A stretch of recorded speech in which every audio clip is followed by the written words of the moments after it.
Hello बच्चों, स्वागत है आप सभी का आज के इस वीडियो में। तो आज हम लोग कवर करने वाले हैं प्रश्नावली 2.1। बहुत ही आसान चैप्टर है, इसको पूरा बना लेंगे इसी वीडियो में। इससे पहले अगर आप लोगों ने वीडियो नहीं देखी है तो इसकी लिंक आपको डिस्क्रिप्शन बॉक्स में मिल जाएगी, वहाँ से आप जाकर देख सकते हैं। तो चलिए वीडियो को शुरुआत।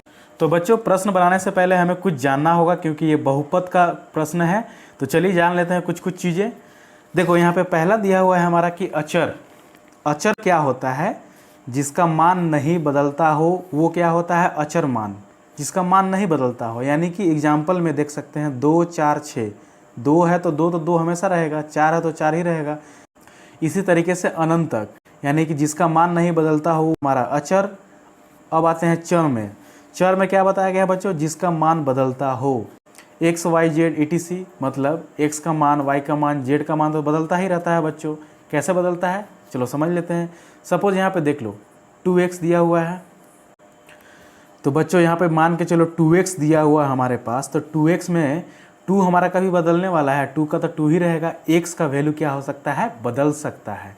तो जिसका मान बदलता हो हमारा होता है चर, जिसका मान नहीं बदलता हो वो होता है हमारा अचर। तीसरा क्या है बच्चों हमारे पास? बहुपद। जिस बहुपद में प्रत्येक चर की मान, यानी कि प्रत्येक चर का घात, ये घात है पूर्ण संख्या हो। समझ में आ गया बच्चों? देखो जिस बहुपद में, बहुपद क्या होता है? जो इस फॉर्म में होता है 4x + 2 या 2y² - 3y, इसको बोलते हैं बहुपद। तो वही बोला गया है कि जिस बहुपद में प्रत्येक चर का मान यानी कि घात पूर्ण संख्या हो। घात मतलब जैसे 4x + 2, 2y² - 3y + 4। चलिए, घात का मतलब होता है पावर। देखो यहाँ पे 4x का पावर 1, यहाँ कुछ नहीं है तो 1 छिपा रहता है। 2y का पावर 2 दिया हुआ है, 3y का पावर यहाँ कुछ नहीं है तो 1। यानी कि प्रत्येक चर की मान, चर में क्या होता था? x, y, z। तो x में भी 1 का पावर दिख रहा है, y में 2 का पावर दिख रहा है, यहाँ y का मान, y का पावर कितना दिख रहा है? तो 1 दिख रहा है। तो प्रत्येक चर का घात क्या हो? पूर्ण संख्या हो, वो हमारा होता है बहुपद। तो पूर्ण संख्या क्या होता है बच्चों? देखो पूर्ण संख्या यहाँ पे दिया हुआ है कि 0 से स्टार्ट होने वाली 1, 2, 3 अनंत तक जाए वो हमारा क्या हो जाता है? पूर्ण संख्या हो जाता है। तो बहुपद समझ में आ गया। तीसरा देख लो यहाँ पे क्या दिया हुआ है कि √x + 2। ये बहुपद नहीं है। क्यों नहीं है बच्चों? क्योंकि √x का मान, √x को हम कैसे लिख सकते हैं? x का पावर 1/2 लिख सकते हैं। तो ये पूर्ण संख्या थोड़े हो गया, क्योंकि ये 0.5 के रूप में आ जाएगा, तो पूर्ण संख्या नहीं होगा। ठीक है बच्चों? तो अचर, चर, बहुपद तीनों समझ में आ गया। पूर्ण संख्या भी समझ में आ गया, जो 0 से स्टार्ट होती है और अनंत तक चलती है। ठीक है बच्चों? लास्ट देख लेते हैं, रैखिक बहुपद क्या होता है, द्विघात बहुपद क्या होता है, त्रिघात बहुपद क्या होता है। रैखिक बहुपद का मतलब होता है एक बहुपद भी बोल सकते हैं, या जिसका घात 1 हो, रैखिक बहुपद कहलाता है। जैसे 2x + 3, x का पावर कुछ नहीं है तो 1 छिपा हुआ है ना, 1 पावर आ गया। √3x, यहाँ भी पावर कुछ नहीं है तो 1 छिपा हुआ है, x का पावर। यहाँ पे y दिया हुआ है जिसका पावर 1 छिपा हुआ है।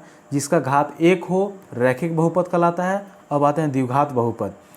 y² - 2, y का पावर 2 दिख रहा है, यानी घात 2 हो गया तो द्विघात बहुपद हो गया। x का पावर 2 दिख रहा है तो यहाँ पे हो गया द्विघात बहुपद, 2 दिख रहा है। त्रिघात में आ जाते हैं बच्चों।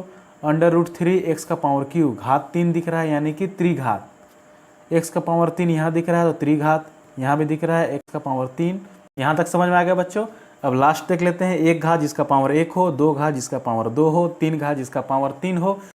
प्रश्न संख्या 1, किसी बहुपद px के लिए y = px का ग्राफ नीचे आकृति 2.10 में दिया गया है। ये आकृति आपका दिया गया है। ठीक है बच्चों? प्रत्येक स्थिति में px के शून्यकों की संख्या ज्ञात कीजिए।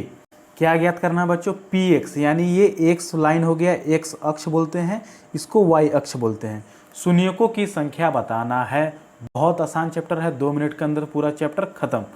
देखो बच्चों, शून्यकों की संख्या जब ज्ञात करना हो तो हम क्या करते हैं, एक्स वाले रेखा में, ये एक्स वाले रेखा में जितनी बार कोई रेखा अगर टच होती है यानी छूती है तो वो हो जाएगा शून्यकों की संख्या।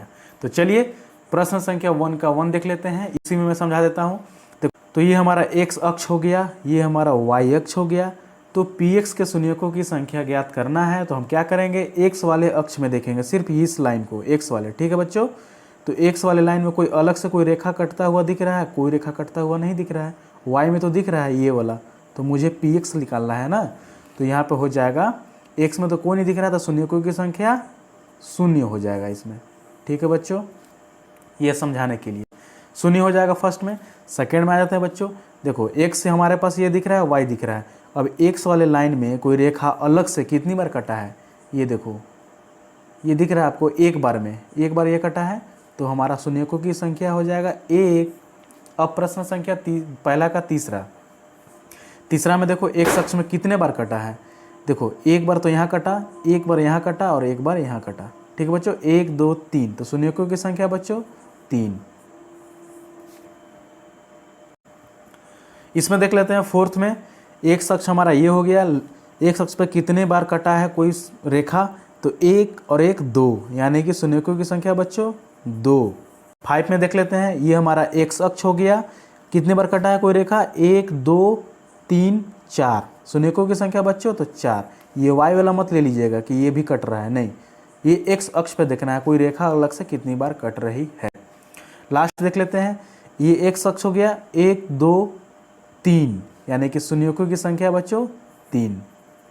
पूरा चैप्टर खत्म।